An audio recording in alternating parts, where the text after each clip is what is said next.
ነጻነት በትዳሩ ደስተኛ አልነበረም። አሜሪካ እያለ ሚስቱ አትረዳውም ነበር። የራሷንና የልጆቿን ምግብ ሰርታ እሱ ግን በታመመበት ተነስቶ ሰርቶ እንዲበላ ታደርግ ነበር። ህንድ ሀገር ለሕክምና ቤት እና እናታቸውን በዚህ ደረጃ ማሳጣትና መናገር ለምን አስፈለገ? ጥቅሙስ ምንድን ነው? ልትተዛዘቡ ትችላላችሁ፣ ልትቀያየሙ ትችላላችሁ፣ ላትግባቡ ትችላላችሁ። ግን ጥቅሙ ምንድን ነው?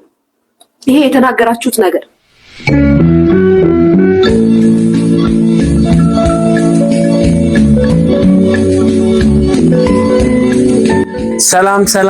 ሰላም ውድ ተመልካቾች እንዴት ናችሁልኝ? ዛሬም እንደተለመደው እንግዲህ ለእናንተ ወቅታዊ አዳዲስ መረጃ ዘል ጉዳዮች ይዤላችሁ መጥቻለሁ። አብራችሁኝ ቆዩ። እንግዲህ በትላንትናው ዕለት የሰማናቸው በርካታ መረጃዎች ነበሩ። በነጻነት ወርቅነህ ቤተሰብና እንዲሁም በጓደኛው እንዲሁም ደግሞ በትዳሩ በባለቤቱና በልጆቹ መካከል የተፈጠረው ግጭት ወይም ደግሞ አለመግባባት እጅግ በጣም ስር ሰዶ በርካታ ሰዎች ሀሳባቸውን እየሰጡበት ይገኛሉ። በዚህም የተነሳ እንግዲህ የበርካቶች ሀሳብ እንደነበረው ምላሽ እየተጠበቀ ነበረ፣ ወይም ደግሞ ምላሽ የሚሰጥ አካል ያስፈልጋል ለዚህ ጉዳይ ተብሎ ሲታሰብ የነጻነት ወርቅነህ የልብ ጓደኛ የሆነው አስናቀ እንግዲህ በመጨረሻ በቲክቶክ ገጹ ያጋራት እንግዲህ ምላሽ አለች። እሷንም የምጋብዛችሁ ይሆናል። ሌሎችም ቪዲዮዎችም አሉ። አብራችሁን ቆዩ። እኔ ምንቴ ነኝ። ቻናሉ ደግሞ ምንቴ 22 ነው። ሰብስክራይብ በማድረግ ቻናሉ ፋሚሊ ሁኑ። መረጃ ዘል እንዲሁም ደግሞ አዳዲስ ወቅታዊ ጉዳዮችን ከፈለጋችሁ ይሄንን ቻናል ተመራጭ ወይም ደግሞ ይህንን ቻናል ምርጫችሁ ማድረግ እንዳትረሱ ለማለት ፈልጋለሁ። ቤተሰቦች ወደ ቪዲዮዎቻችን እናልፋለን። ከዛ በፊት ከእናንተ የሚጠበቃለ ላይክ በማድረግ ፍቅራችሁን ግለጹልኝ። እንዲሁም ደግሞ ሀሳብ አስተያየትም የግል አመለካከት ካላችሁ ኮሜንት ሴክሽን ላይ ገብታችሁ በነጻነት ግለጹልኝ። ወደ ቪዲዮቹ እንሄዳለን።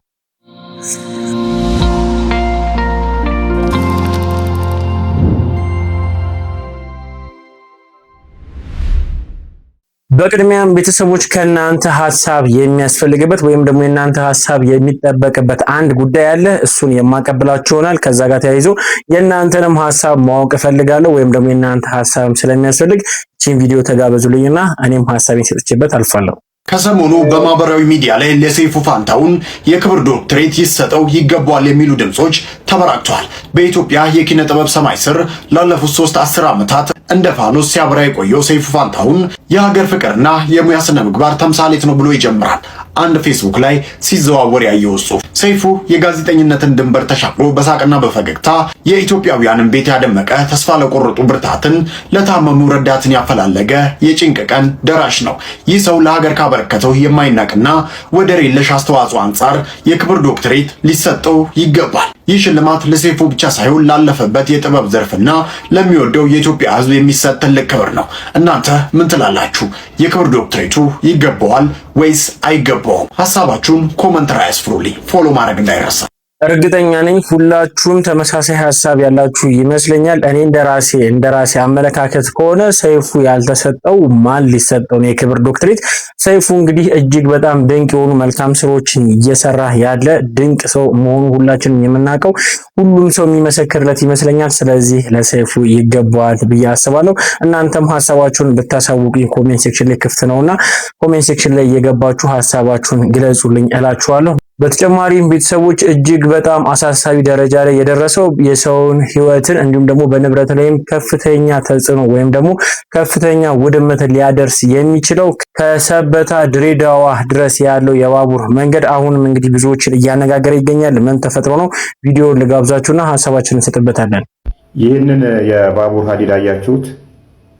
አዲሱ የሰበታ ድሬዳዋ ጅቡቲ አዲሱ የባቡር ሀዲድ ነው። እንዳለ ብሎኖቹ ተለቅመዋል። ይህንን ቪዲዮ ቀርጾ ህብረተሰብ እንዲያቅ ያረክ ሰውዬ የተባረኩን። እንግዲህ እነዚህ ብሎኖች ሀዲዶቹ ላይ የታሰሩበት ዋና ምክንያት ሁለቱ ሀዲዶች በእኩል ዲስተንስ እንዲኖራቸው ለማስቻል ነው። ምክንያቱም የባቡሩ ሀዲድ ቸርኬው ሀዲዱ ላይ እንዳርፍ ወይን እንዳይወጣ ወይን ውስጥ እንዳይሆን ኢኩቫለንት የሆነ ኢኳል የሆነ ዲስተንስ ኖሮት በዛ ላይ እንዲሽከረከር ለማስቻል ነው። ሀዲዱ ጠባብ ከሆነ የባቡሩ ቸርኬ ውጪ ይሆናል። ሀዲዱ ሰፊ ከሆነ የባቡሩ ቸርኬ ውስጥ ይሆናል። ስለዚህ ባቡሩ እንዲንቀሳቀስ አያግዘውም ማለት ነው። ስለዚህ ኢኩቫለንት የሆነ ኢኳል የሆነ ዲስተንስ ኖሮት በሀዲዱ ላይ ቸርኬው እንዲሽከረከር እንዲያግዘው ነው እነዚህ ብሎኖችን ማሰር ያስፈልገው። እንግዲህ ብሎኖቹ ተፈተው ተለቅመው ለቆራሌ ከተሸጡ ምን እንደሚከሰት አስቡት። ሰው ጭኖ በፍጥነት የሚመጣ ባቡር የት ሊገባ እንደሚችል አስቡት። በኋላ ብለን ነበር ከማለት ያገባኛል። አቶ ታከለ ኡማ ይህን ነገር እንድታስተካክል እንጠይቀሃለን። ቲክቶከሮቹን ይዘህ በየቦታው ሾው ከማሳየት እንደዚህ አይነት ነገሮችን ማስጠበቅ እንዳይወሰድ፣ ተወስዶም ከተገኘ ደግሞ ማስተካከል ያንተ ኃላፊነት ነው። እውነት ለመናገር ይሄ ጉዳይ እንደቀልድ ሊታይ አይገባም። ምክንያቱም ትንሽ ስህተት እንግዲህ ብዙ ዋጋ ሊያስከፍል ስለሚችል በዚህ ጉዳይ ላይ የሚመለከተው የመንግስት አካል እንግዲህ ጣልቃ ገብቶ ነገሩን ቢያስተካክል ተገቢ ነው ብዬ ሀሳብ መስጠት ፈልጋለሁ። በዚህ ላይ ሀሳብ ካላችሁ ኮሜንት ሴክሽን ላይ ገብታችሁ ግለጹልኝ። ወደ ዋናው ጉዳያችን ስንሄድ እንግዲህ ከነጻነት ወርቅነህ እንዲሁም ደግሞ የነጻነት ወርቅነህ ጓደኛ እንዲሁም ደግሞ የነጻነት ወርቅነህ ቤተሰቦች በሙሉ እንግዲህ አለመግባባት ተፈጥሯል፣ ወይም ደግሞ የሀሳብ ግጭት ተፈጥሮባቸው በርካቶች ሀሳባቸውን እየገለጹ ይገኛሉ። ከዚህ ጋር ተያይዞ አንድ ቪዲዮ አለ፣ ልጋብዛችሁና ሀሳባችንን እንሰጥበታለን። ነጻነት በትዳሩ ደስተኛ አልነበረም። አሜሪካ እያለ ሚስቱ አትረዳውም ነበር። የራሷንና የልጆቿን ምግብ ሰርታ እሱ ግን በታመመበት ተነስቶ ሰርቶ እንዲበላ ታደርግ ነበር። ህንድ ሀገር ለሕክምና በሄደበት እንኳን ደውላ ስለ ጤንነቱ ሳይሆን የምትጠይቀው ቤት ስለመግዛት ነበር። ታሞ ተኝቶ በየወሩ የሚልክላት $2000 እንኳን እንደማይበቃት ትነግረው ነበር። የነጻነት እህት ሚሚ ወርቅነህ ስለ ወንድሟ ትዳር ያለችው ነው። የታላቅ ወንድሙም ወንደሰን ምስክርነት ተመሳሳይ ነው። አሜሪካ ሆስፒታል እያለ አንድም ሰው አጠገቡ አልነበረም። ሚስቱ ግን ቡትቶህንና መጽሐፍን ይዘውጣ ብለዋለች ይላል። ስለ ጓደኛው ማስናቀ ደግሞ ቤተሰቦቹ እንዲላሉ እውነተኛ ጓደኛ ማለት ከናንተ ይልቅ የኔ ሐዘን ይበልጣል እያለ ወከባ መፍጠር ሳይሆን ለጓደኛ መስዋዕት መሆን ነው። እንዳይጠጣና እንዳይጎዳ ሊከለክለው ይገባ ነበር። ታናሽ ወንድሙም ኤርሚያስም ደግሞ አስናቀ በነጻነት ሰርግ ላይ እንኳን አልነበረም፣ አሁን ግን ከናንተ በላይ እኔ አውቃለሁ እያለ ነው። እንዲሁም ነጻነት መኪና የለውም ተብሎ ለጎፈንድሚ ሲባል የተደረገ ቅስቀሳ ስህተት እንደሆነና ከተገዛም 8 ወር የሞላው መኪና እንደነበረው ተናግረዋል። የነጻነት ወርቅነህ እህትና ወንድሞች የተናገሩት ነው። ሆኖም ግን ጉዳዩ ሙሉ በሙሉ ግልጽ እንዲሆን በባለቤቱና በአስናቀ በኩል ያለ እውነት ካለ ወጥተው ሊያጠሩት ይገባል። በብልሃት እንኖር። እውነት ለመናገር ይህ ጉዳይን ስመለከተው ወይም ደግሞ በእኔ ማረዳድ ብቻ ሳይሆን ሁላችንም እንደምንገነዘበው ለዚህ ለመጣው ሀሳብ እንግዲህ ምላሽ ሲጠበቅ የነበረባቸው አስናቀ ንጉሴ እንግዲህ በዚህ ጉዳይ ላይ ምላሽ መስጠት አለበት የመጀመሪያው። እንዲሁም ደግሞ ባለቤቱም ደግሞ ንጹም ደግሞ ለዚህ ጉዳይ ምላሽ መስጠት ተገቢ ነው ብዬ አስባለሁ። ነገር ግን እንግዲህ ከዚህ ጋር ተያይዞ በርካታ ቪዲዮ ተሰርተዋል። እስቲ አንድ ቪዲዮ ልጋብዛችሁና ሀሳባችንን እንሰጥበታለን።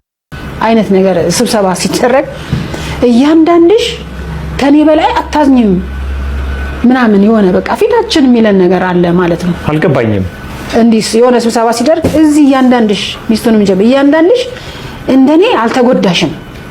ምንድን ነው የምትይው? አዎ የተጎዳው እሱ ነው። እኔ ነኝ በጣም የተጎዳው ልትይ ነው? አዎ ወንድምሽ ስለሆነ ተጎድተሽ ሊሆን ይችላል፣ ግን በጣም የተጎዳው እሱ ነው። ሲጀመር ይህ ሰው እኮ ወንድምሽ ነጻነት ወርቅነህ ምንም ነገር ሰውየው ሳያወጣ ሚስት ብቻ ፒክ አድርጎ ቅንጡ ሆቴል ውስጥ ድልቅቅ አድርጎ የዳረው ሰው ነው ነጻነት ወርቅነህ። ታዲያ በነጻነት ወርቅነህ መሞት ማን ነው በጣም ተጎጂ? ወንድምሽ ላንቺ እንደዛ አድርጎልሻል?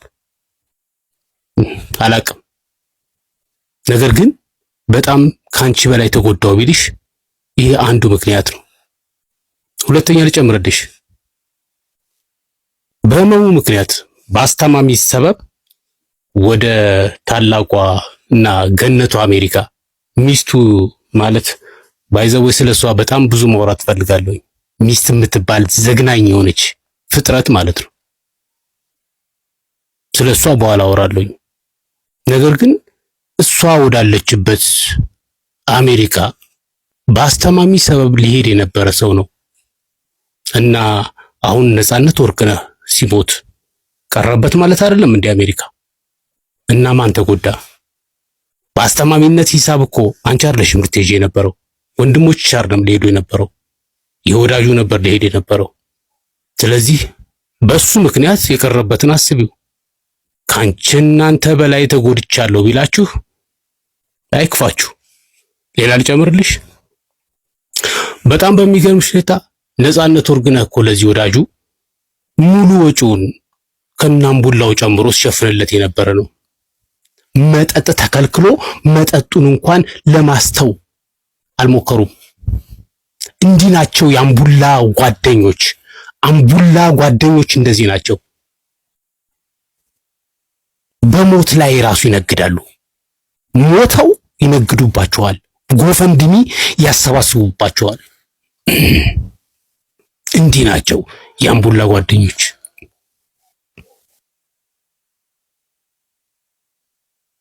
አንቺ አልተጎዳሽም፣ የተጎዳው እሱ ነው እና አትዘኝ እናቴ። እውነት ለመናገር ተጎጂው ማን ነው? አሁን ላይ ግራ በሚያጋባ ሁኔታ በርካቶች ሀሳቦች ወደኛ ስለመጡ እኛም ግራ ገብቶናል። ለማንኛውም ግን ማንም ጥፋተኛ ላይሆን ይችላል በራሱ መንገድ ወይም ደግሞ በራሱ ቦታ። እንግዲህ እገሌ ስተተኛ ነው እገሌ ስተት አልሰራም ብሎ መጨቃጨቅ ሲሆን የተፈጠረውን አለመግባባትን በጋራ ተሰብስቦ መፍታት ይሻላል። የሚበጀውም እሱ ነው ብዬ አስባለሁ። በነገራችሁ ላይ ከዚህ ጋር ተያይዞ ትላንትና በሚሸራሸረው ቪዲዮ ወይም ደግሞ ትላንትና እንግዲህ በእርቅ ሚዲያ ከተለቀቀው ቪዲዮ በኋላ በርካቶች ሲሰጡ የብዙዎችንም ሀሳብን እንግዲህ እኛም እየተቀበለን እያየ ነው። እንግዲህ ሀሳባችን የሰጠንበት መንገድ ነበረ። ከዚህ ጋር ተያይዞ እንግዲህ አስናቀ ንጉሴም በኦፊሻል የቲክቶክ ገጹ እንግዲህ የሰጠው ምላሽ አለ። ደግ ጊዜ ከደጉ ነፂ ጋር ብሎ እንግዲህ ሀሳቡን ሰጥቶ እጅግ በጣም በርካቶች ሀሳባቸውን እየሰጡበት ይገኛሉ። ትክክለኛው ምላሽ ይመስለኛል። ምክንያቱም እኔ አንድ የምረዳው ነገር ስለ አስናቀ ንጉሴ ደግነት፣ መልካምነት እንዲሁም ጥሩነት እንግዲህ ከነፃነት ወርቅነህ የበለጠ ማንም የሚያውቀው የለምና ነገሮችን እንግዲህ ለነፃነት እንግዲህ አሳልፎ እንደሰጠ በፖስቱ ወይም ደግሞ በአጋራው ምስል መረዳት እንችላለን። በዚህ ላይ እናንተ ምን ትላላችሁ? በመታየት መልኩ እንግዲህ በራሱ የቲክቶክ ኦፊሻል ፔጁ እንግዲህ ይሄንን ምስልን አጋርቷል። ብዙዎችም እንግዲህ ሀሳባቸውን እየተጋሩበት ይገኛሉ። እናንተም ሀሳብ ካላችሁ ብታጋሩኝ ብዬ ወደ እናንተ አሳልፍኩኝ። ተጨማሪ ቪዲዮ አለ ልጋብዛችሁ። ሰላም ሰላም ሰላም፣ እንዴት ናችሁ? ክብሩ ይስፋ እናትና የልጁ። እንግዲህ በዚህ ነገር ላይ በጣም አዝኛለሁ። ቤተሰብ በሙሉ እንዳለ በምታውቁት ሁኔታ በወንድማችን አርቲስት ነፃነት ወርቅነህ በደረሰው ነገር ላይ እጅግ ሁላችንም አዝነናል። እንዲያውም ታስታውሱ እንደሆነ ምናልባት ላስታውሳችሁ፣ የእኛ ሰው ጋር ሾርት ሚሞሪ ስለሚበዛ ካሜራ የሚባል እንዳይመጣ ተብሎ ቤተሰቡላ ተነጋግሮ አንድም ቲክታከር ካሜራ ይዞ ሳይመጣ ሳይቀርጽ ምን ሳይል በሰላም ወደ ቅድስት ሥላሴ ሄዶ ወንድማችን ነው እንግዲህ ተቀብሯል እንደምታዩት ማለት ነው። እና አሁን ደግሞ የመጣ ነገር አለ። ምንድነው? ከገንዘብ በተያያዘ ጉዳይ በጎፈንድሚ ጉዳይ ወንድማችን አይሞትም ነበር፣ ወንድማችን እንዲያውንም ነበር፣ ወንድማችን በዚህ ገብቶ ወንድማችን በዚህ ወጥቶ እየተባለ ብዙ ነገሮች እየተባሉ ነው። እንዴ ለልጆቹ ለምን አታስቡም? ግን የባል ቤተሰቦች ብዙ ጊዜ ይቅርታ አድርጉልኝ፣ የባል ቤተሰቦች ብዙ ጊዜ ችግር ፈጣሪ ናቸው።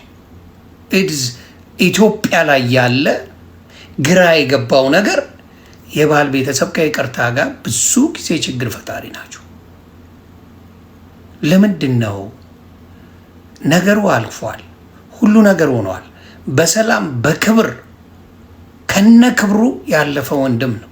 በቃ ስለ ባለቤቱ ስለ ልጆቹ ምናምን ክፉ መስማት አንፈልግም። እሷ እመም ላይ ናት። እነሱ አይዋደዱም እንደዚህ ያልሆኑ ምናምን። በህይወት እያሉ ለምን አልተናገራችሁ? በህይወት እያሉ እነሱ አልተፋቱ፣ አልተለያዩ፣ ምን አላሉ? አሜሪካ ሄዶ እንዲታከም እሷ አትፈልግም ነበር። ጠላቷ ነው እንዴ? እንደው ህሊና ያለው ሰው እንደዚህ ሊናገር ይችላል? ጠላቷ ነው። እሷ አሜሪካ ሄዶ ቢታከም እሷ ቅር የምትሰኘው የልጆቹ አባት አይደል እንዴ? ሰው ከገዳዩ ጋር እንኳን ይታረቃል። ለምን ብላ ነው አሜሪካ ሄዶ እንዳይታከም ፍላጎት ባለቤቱ የሌላት? የማይመስል ነገር ለምንስ ታወራላችሁ? ስለ ባለቤቱ እንዲሁም ስለ ባለቤቱና ስለ ባለቤቱ እናት መልካም ነገር አይደል እንዴ ስትናገሩ የነበረው? ዛሬ ምን ተገኝቶ ነው? ስለ ጓደኞቹ፣ ስለ እናት፣ ስለ ባለቤቱ እናት መጥፎ ነገር ልታወሩ ምንድነው ያስነሳችሁ? እኔ ልንገራችሁ፣ ቺ ማትረባ $90,000 ተሰብስባለች። ያቺን በኢትዮጵያ መታችኋታል በ200 ብር። በ200 ብር ሲመታ ደግሞ አገር ብር ነው በኢትዮጵያ። ያቺን እንዴት አድርገን እንቆራመታት የሚል ነው ነገሩ። ከዛ ውጪ ምንም ነገር የለም። በዚህ ወጥቶ በዚህ ገብቶ ደስተኛ አልነበረም ምን አልነበረም የሚባል ነገር አለ። እባካችሁ አሁንም የቤተሰብን ገበና አደባባይ ላይ ማውጣት ለምን አስፈለገ? እሱን በመውደድ ነው? እሱን በማክበር ነው? ሀዘን ላይ በመሆናችሁ ነው? ወይስ ደግሞ እችን ገንዘብ እንዴት አድርገን ትንሽ ብር ይሰጠን? እግዚአብሔር ልቦና ይስጣችሁ። ነፂ ነፍሱን ይማረው በህይወት ቢኖር ይሄን ነገር ትሉት ነበር? አጠገቡ ትናገሩ ነበር? ይሄን ነገር አታደርጉትም። ስለዚህ አሁንም ልንገራችሁ፣ የሚጠቅም ነገር ሳይሆን ይሄ ቪዲዮ ልጆቹ ወደፊት ይሰሙታል፣ ወደዳችሁም ጠላችሁም ያዩታል። ከዛ ለእናንተ የሚኖራቸው ግምት እጅግ የሚዘገንን ነው። የራስን ገበና አደባባይ አውጥቶ ክፉ ነገር መናገር ትዝብት ነው ተፉ። ስለዚህ አሁንም የምለው ምንድን ነው፣ እባካችሁ የቤተሰብ ገበና አውጥታችሁ ሶሻል ሚዲያ ላይ አትናገሩ።